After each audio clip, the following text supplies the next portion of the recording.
Hi, Lara. Welcome to Flower Power by World Bakers, a new podcast that our magazine, European Baker and Biscuit, and World Bakers is putting out in the world to help bakers and the baking industry understand better what's happening in our world. Lara, you are a very experienced baker. You are a master baker trained in Canada, Austria, France, and Germany. And recently you decided to take on another specialty and you became a bread sommelier, which is something that not many people have heard of. A new job altogether that helps bakers do what? What do you do? First of all, hi Joe, and thank you for having me here. It's an honor and a pleasure to be here, and especially to talk about these new qualifications, let's call it like this, bread sommelier. The program is not that new. It was started 2015, but from the point of view of our numbers, it's still a young program. I think today we are somewhere around 300 bread sommeliers in the world. Recently, 1 year ago, 2 years ago, it was also the English program started. So we are gaining new colleagues outside the German-speaking world. So if we look at it like this, it is rather new, and we still have a lot of place to expand our numbers. And what is a bread sommelier supposed to do? Because you are a baker, you are a trained baker, you worked in bakeries, you went to a lot of schools, and now this is not really you putting your hands in dough, but... Well, you do put your hands in the dough, but we are dealing more with the history of the product, the origins, the flavors, the reception of the product by the public. So we play in a slightly different playground than the normal baker, by paying attention to some details that maybe they were not so much in focus before this program came to life. And this being said, I also like to add that before this qualification, I also obtained a qualification that is a little bit more scientific, that of bread sensory analyst. That's the really scientific part of flavor analysis, let's call it like this. Because you learned about the chemicals and the reactions. Exactly. We are not exactly going into deep chemistry, but yes, we are a little bit more focused on understanding how also that part works. With the sommelier qualification, in my opinion, I added a little bit of poetry to the profession, because I also think that as a baker, I make the bread, I put my hands in the dough. But as a sommelier, I also talk about the soul of the bread. You tell the story of the bread. Yes. But when we hear sommelier, we think of wine mostly, and we think that the sommelier are the people who teach us how to pair wines with fish, or pair wine with, and the rules with bread or with bread, yeah. And the rules seem to be changing all the time lately. It's not just white wine for fish and stuff like this. So I'm sure that's also an exciting field. But when you're a bread sommelier, do you teach the client or the baker how to recommend bread for certain dishes, or? Well, this is also part of the job, because I don't work with bakers only. I also go to festivals, or I make private tastings, or I organize together with my clients bread tastings. And yes, we also take on this approach from the wine sommelier.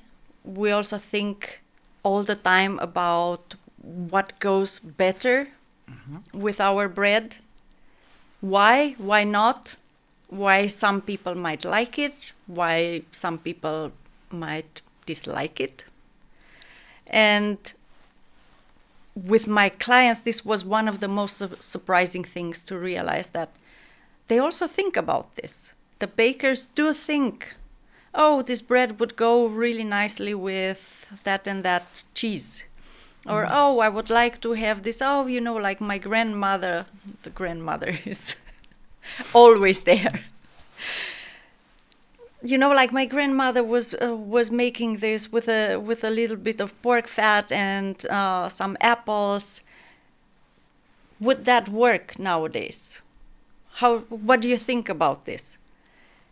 So this, I think, also motivates the baker to think further, to think beyond the bakery, to think, oh, I have a really great product. How can I maximize this product, not only from the point of view of the profit, but also of the experience that I'm offering to my customers? Because, we always talk nowadays about experiences, about culinary experiences. Let's make bread an experience. Why not? Well, especially since bread is now, the artisan part of the bread industry is increasing, and people are more and more interested in having high quality bread, even when it's industrially produced, but they still want that authentic feel, that authentic crumb and structure. So I guess what I understand from your saying is you're not, as a baker, you're not just selling a staple. You're also selling the experience that can come after you go home. You have your baguette or your sliced, rye bread or whatever is available in your region and traditional, and then you go home and you discover new ways of just enjoying it, basically. Well, I think if I go back to my childhood, bread was always, yes, a staple, but it was more than that. It was always an event. Due to the scarcity on the one hand, I grew up during communism. In Romania. In Romania. So people know what this means, yes. Yes, and back then bread was hard to find. It was an experience when I was going to the bread shop in Bucharest, buying the loaf and coming home. And I'm sure a lot of Romanians will relate to this. And biting the crunchiest part of the bread and coming with a half loaf home.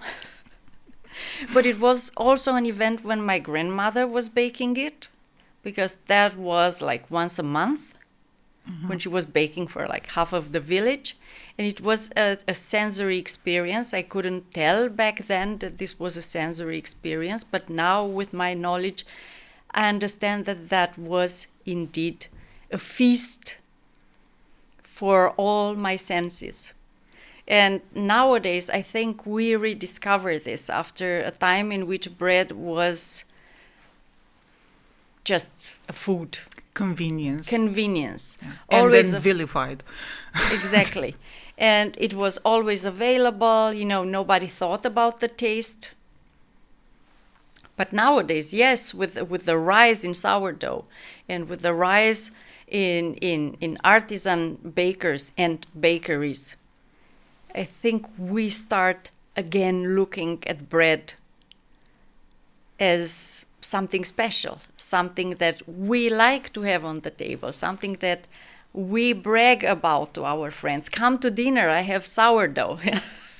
Or we make sourdough. And or we make sourdough. Yeah. Therefore, I think this is the right time for this qualification to appear and to be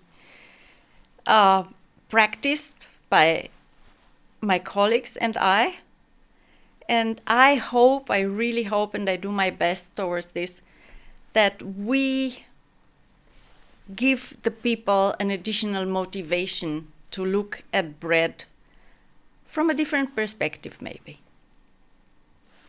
When you go to a bakery, you work as a consultant. Yes. A lot of the times you have your clients are bakers or companies that produce bread, may that be a small bakery or a larger one. When you go into a new place, what does the process looks like? What kind of conversations do you have with the bakers so that you have a good impact on their work? Well, I learned in the meantime that it's very important first to listen. I just sit down and listen, because they have a lot on their minds. They have a lot of ideas. Sometimes they think that they have a lot of problems, which is not always the case. But I seriously take a step back and just listen. Therefore, I always go to my clients 2 days before we sign any contract. I go there 2 days and see if we can harmonize. Because when you do what I do, moving away from the basic production steps, when I don't go there to teach people how to bake, but when I go there with this sensory analysis, whether it is as a sensory expert or as a sommelier or both combined, because the border there is very fluid, I need to go and listen, and towards the end also ask a lot of questions to find out what also the people imagine about what I'm doing. Yeah, that's a legit question, because because do it's they like, expect you to solve all their problems? Exactly. So first and foremost, I would like to know what the people expect of me. If they have unrealistic expectations, maybe I cannot help there. Because, bakery is actually a world where all of us are highly specialized. There's somebody who's a specialist in equipment, there's somebody a specialist in dough making, dough mixing, and so on and so forth. A specialist, the oven master. There are the trainers, and then it's people like me who go into the flavor profile. So we are all highly specialized. And sometimes the clients don't really understand this, especially if I move outside the German-speaking world. Which is more traditional and more organized. More organized, and where these roles are really clearly defined from the very beginning. So then, I learned to listen, and with, the 2026, this is my 26th anniversary as a teacher in various fields. My previous career was in teaching. So I rely a lot on this. And this I had to remember that as a teacher, I was also listening a lot, not only asking questions. I wanted to ask you, what from your previous careers, because you came to baking later in life, and you went through all the traditional training steps that a baker in Germany and Austria has to make. But your previous careers were in different fields. Can you please explain how those experiences mold you as a better bread sommelier and a better baker? Yeah, I was in education till I was around 40. I started teaching in just a normal school, and then I progressed in the academic world, and then corporate. And before I turned to a baker, I was in educational management. So I was coordinating courses, I was doing headhunting, everything what had to do with developing educational programs. And what I take from there is definitely my teaching skills, being aware of the different learning abilities of my clients. I know how to explain, and I can adapt my vocabulary to my clients, and I have a lot of patience. What are the things you hear most when you go to visit a new client? What do they want? They help us sell this better, help us make this bread better, help us change our whole line of products. What do they ask for mostly? Well, it can be all of it together, or it can be, I inherited this bakery from my father-in-law, from my father, from my mother, but I need to update my product line. How do we bring this up to date? Mm-hmm. Because sometimes they think, our products are slightly outdated, especially for the younger people. They have other demands. Do our products still fit to our audience? Or simply, I want better bread. This is something what I hear very often. Our bread is good, but I want it better. Mm-hmm. Do they worry also about the trends? You said that some products may seem outdated because people don't look for them anymore. Do they care about, plant-based, no dairy, no eggs, a lot of protein or whatever is fashionable right now. Yeah, functional breads. Yes, functional breads, more fiber. Do they care about that too, especially in the smaller bakeries, or is it something that we only see at the big industrial producers? I think this comes more and more, and it comes from all sides. Because if you still like to be competitive nowadays, you have to care about trends. Trends sell. And it's also, if you don't follow at least partially some trends, you have to take part somehow in this evolution. There's no need that you switch your bakery from your line of products. Now all of a sudden you turn it completely around and you just offer now functional bread, gluten-free or whatever else.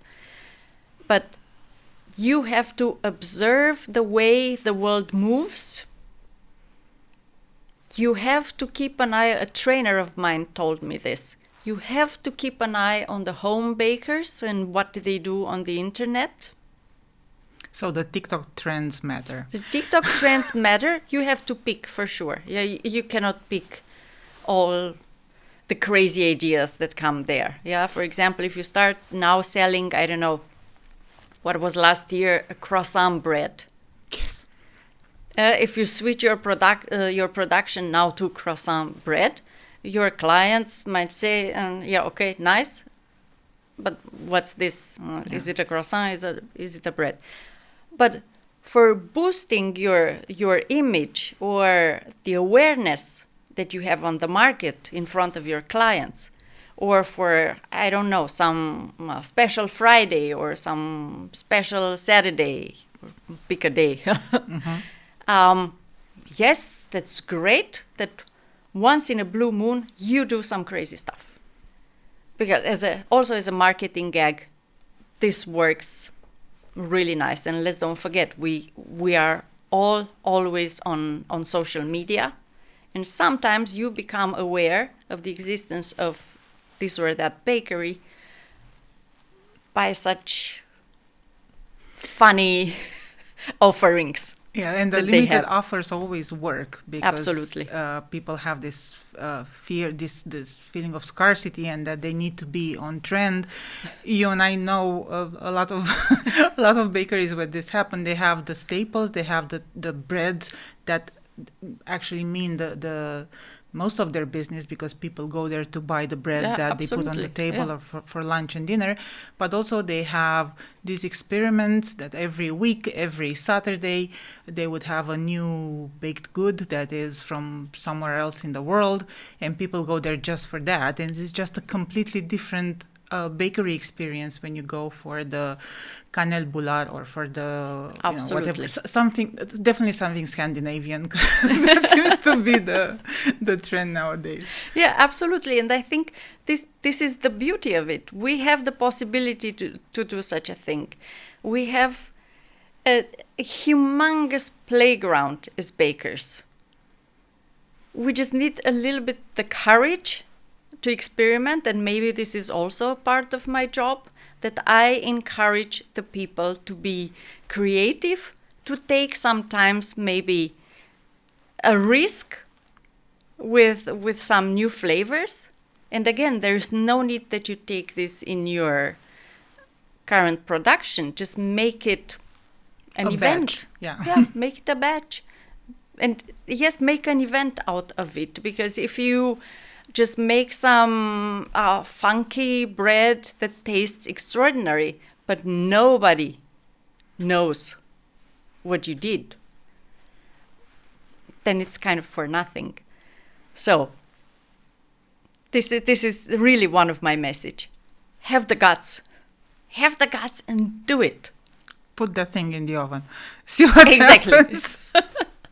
What was your best experience? I mean, you've been doing this for many years now. What was your best experience when you saw that your expertise and your encouragement helped a baker go beyond and do something that makes you proud too, not just their bottom line? Well, I have an example. I'm still working there because this contract from a 2-month contract, it expanded to be a years-long contract now, although I'm not there on the spot as much as I used to, because they are walking by themselves now. But it's a small bakery that I started from the scratch. They evolved now into something bigger, better. Most likely they will be acquired by some other bakeries soon, but this is also it was part of the scenario to have an exit situation. And it's, generally speaking, nice to see whenever I work with people from scratch, with people that didn't go through a formal baker education like I had, but they just moved from another profession into baking. And to see these people evolving and going through everything, what means to be a baker, because it's not that easy. The Instagram shows this always, in such nice pink, bohemian color. No, it comes with a lot of tears, a lot of frustration, a lot of challenges. And for me to see these people, whoever they are and wherever they are, that I take them by the hand, and at the end of the process they are these proud bakers, so happy with what they are doing and so fulfilled and so content. And that we sit down together and say, oh my God, do you remember when I was crying because my dough, I don't know, over fermented or whatever happened, with that dough. And those moments, maybe this is the teacher in me. The cheerleader in you. And the cheerleader in me. These are the most extraordinary moments, or even if we don't stay in contact for that long, just to read something about them on the internet or to meet at a trade fair, regardless. This really, I really live for this. I really live for the success of my students / clients / students / friends, however we like to put this. But I enjoy this. I enjoy to see the people successful. Again, that sounds more like a cheerleader. I think as a teacher, you get in your blood. You have to be happy with this people that you guided, that you experienced their moments of utter happiness, but also utter misery, and then to see the end of this process and to see how they stand there tall. I understand, because I also experienced this as an apprentice myself.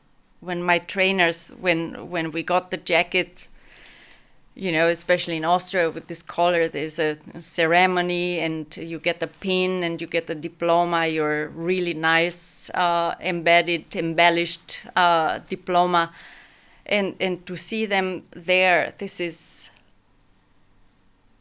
I don't know, if I knew that it is like this and it feels like this, I never imagined, but that's enough a reason to go through the whole process. So from whichever side I see this, it's a warm feeling inside. Well, you went to school to become a sommelier for a year. After all those years, when you studied to become a master baker, because back when you did the program, you couldn't be admitted unless you were a master baker. Exactly. Which is a gruesome and very difficult journey in itself, because I know that in Germany and Austria, the standards are very strict, and you cannot open a bakery if you don't have, if you're not a master baker. They control, but actually I guess the reason is because they want to ensure the good quality of bread, and that the real recipes are passed on and they're not adulterated by people who are not, educated enough or educated well. But you work now with people who don't necessarily have this background. Is it easier or more difficult to work with people who come from your professional universe, or people who, because you work with people all over Eastern Europe and Central Europe, so these are very different worlds in terms of the baking industry. Yeah, I would like to add something to explain this master baker title from Austria and Germany. We are not only bakers, but we are also business administrators. We are also apprentice trainers. So we come with many different hats that basically reunite into one, and we get trained for all the situations. You get a training in how to behave with your employees, also in crisis situation. You get trained to do your finances and your taxes. You get trained how to train apprentices. And for sure, you get trained and tested for your baking abilities, also at a theoretical level, not only at the practical level. So all in one, if I would have to describe this program, it's a master's program. Not only in baking, but also in business administration, as I was saying. Therefore, now when I come back to my original part of the world, so this is Central and Eastern Europe, where we kind of lost this tradition of a strong baking school, where you don't really go for such qualifications, and the baking nowadays is mostly in the world of in the hands of career changers.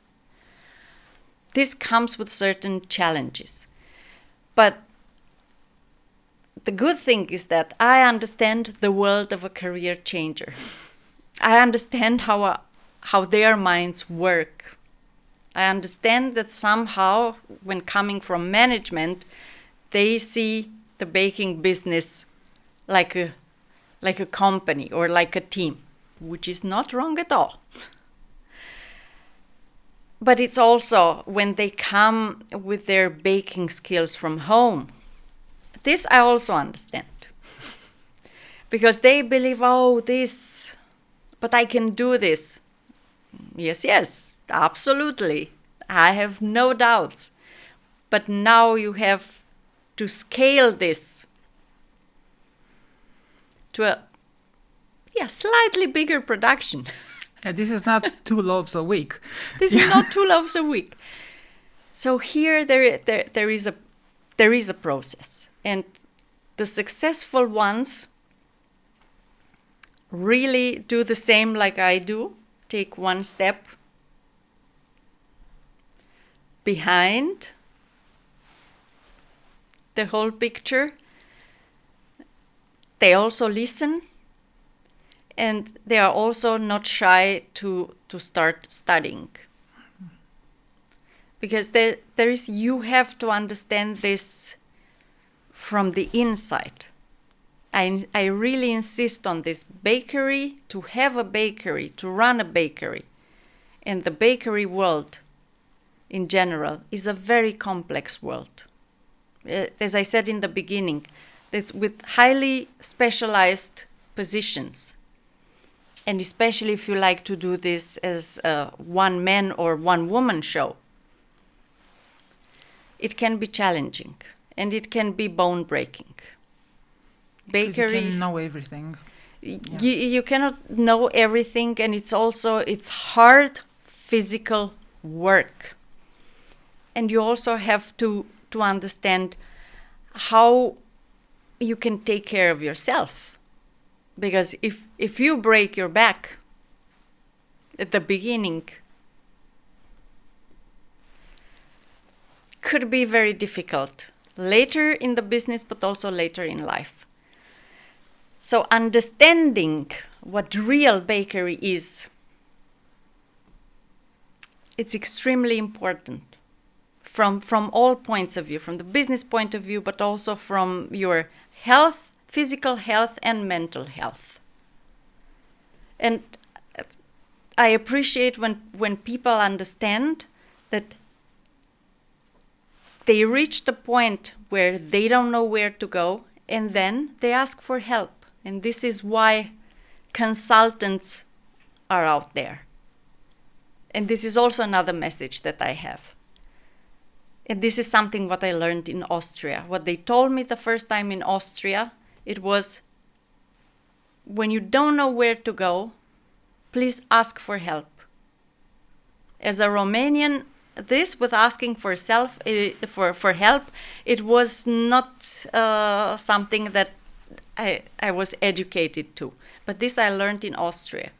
And maybe this is why I also turned to a consultant. It's okay to ask for help.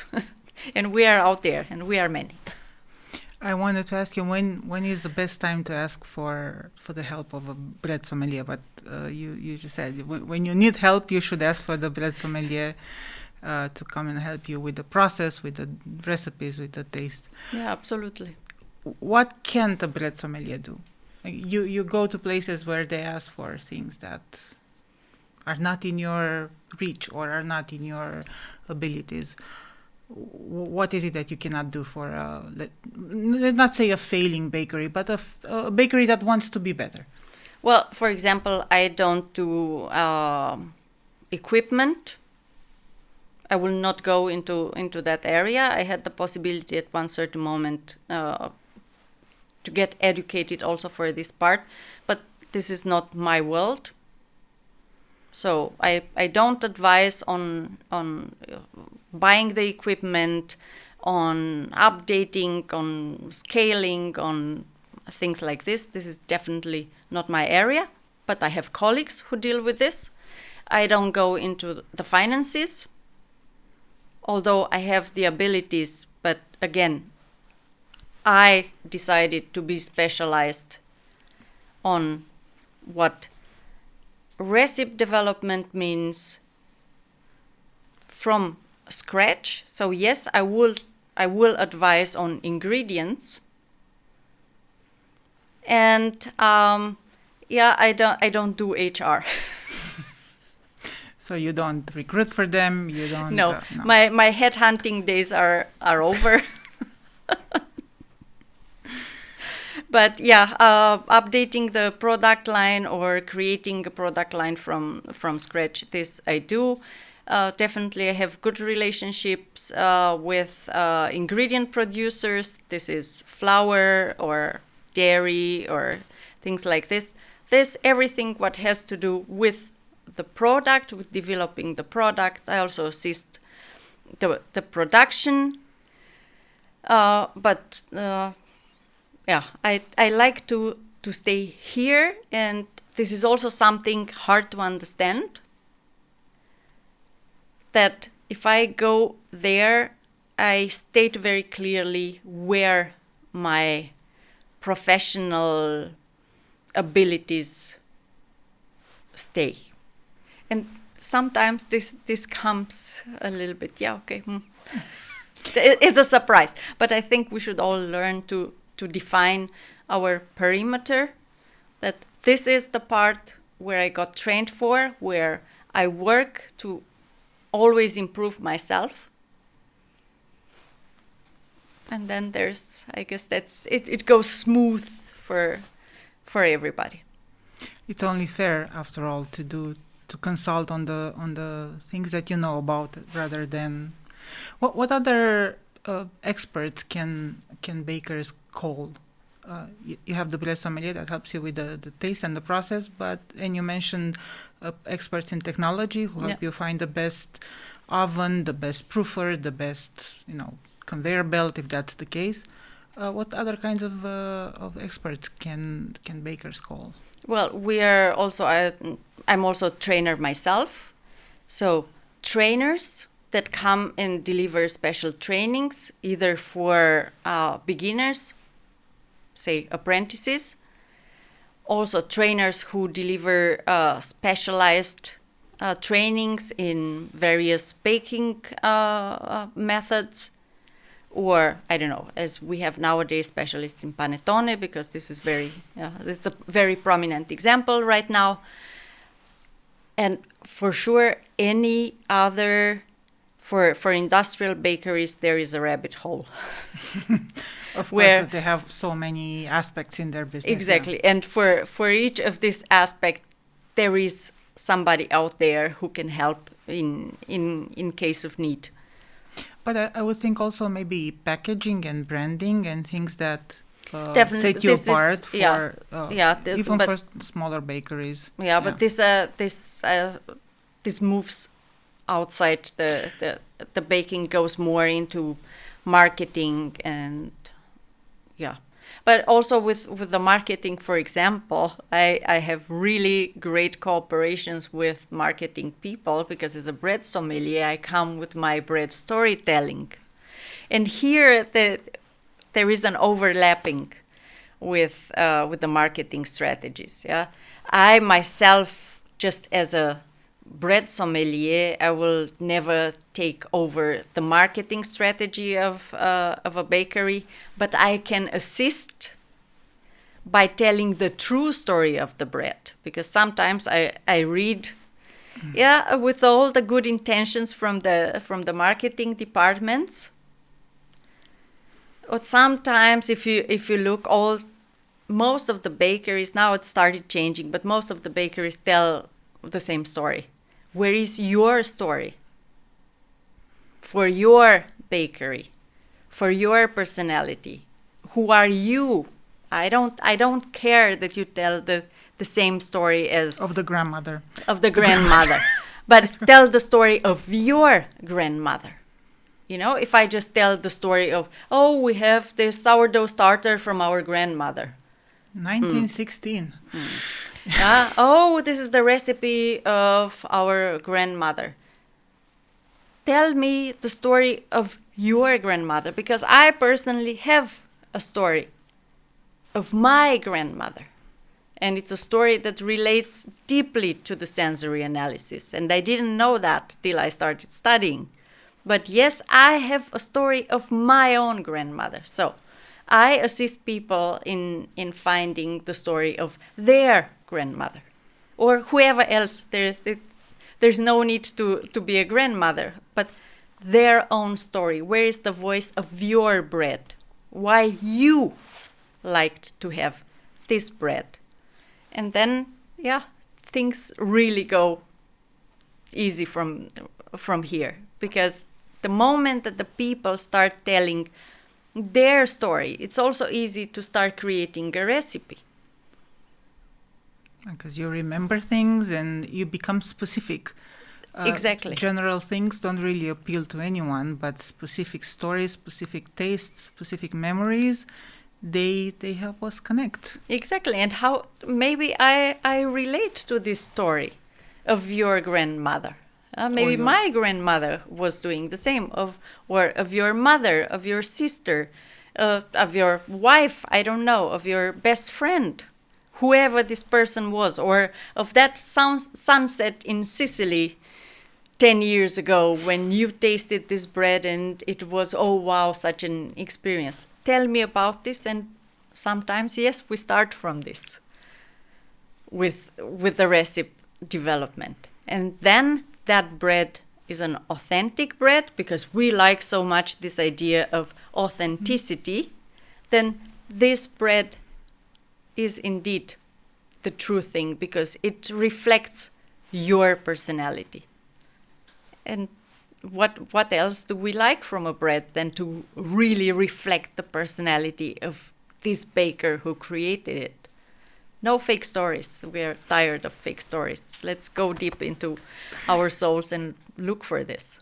Especially since everyone actually has an authentic story and motivation that brought them to the industry. It's not random. It's never random. Nothing just brings us someplace. We absolutely just need to... And I think each and every person who ever started a bakery, now, even the biggest bakery in the world started small, and it evolved to what it is nowadays. Even these people still have a story to tell. So regardless that you're a big industrial bakery or a small one-person show, there is a story to tell. And bread is an excellent storyteller. I don't think that we even have to try that much to tell the story of the bread. There are how many thousands of years that we're dealing with bread? Let's say roughly 4,000. 4,000 years of stories. We have to find our story among, this whole... The pool of stories. The pool of stories, yeah. There's always place for another story. And if somebody is like at the beginning, or they're like a one woman, one man show, and they don't have the money to hire a consultant, it can be a problem. Absolutely. When you start a business, you invest everything in equipment and stuff. Where can one learn these things, these skills? At personal level, not an expert level, but how can they learn about the language they should use, about this revolutionary idea that you should tell the truth and try to find the truth in you?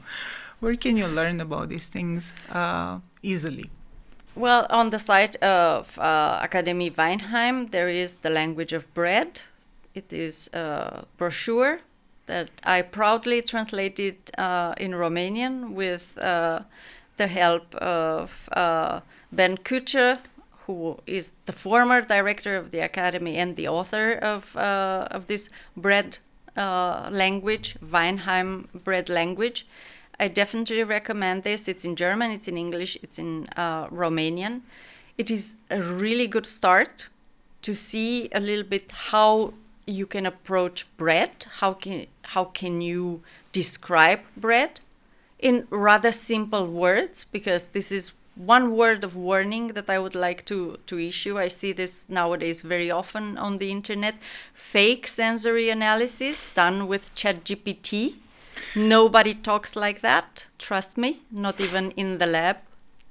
My colleagues who deal with this highly scientific part every day, they don't talk like that. So we don't talk like ChatGPT with this fake sensory analysis. And also, we need to talk about bread in a way that our customers understand what we are saying, because we are here not in a lab. We want to present our bread to the consumer, and the consumer has to understand what they are eating. Not to feel alienated by Exactly. words. We don't like to scare them. So this brochure is a really nice start, because it uses a nice sensory language, but very approachable, that anyone that doesn't have such a training still can use this. And especially as a baker, you will definitely understand what's written there. I highly recommend this. There is quite a nice literature out there in the world, especially in English. I also write a newsletter in Romanian. Now I started translating it in English too. And look for bakers. Look for bakers on Instagram, especially bakers from Germany, and especially my colleagues who are bread sommeliers. They are running Instagram accounts that are highly recommended if you like to see how they approach their products. How do they present the bakery life and their breads to the public. And it's really accessible. Sometimes it's funny.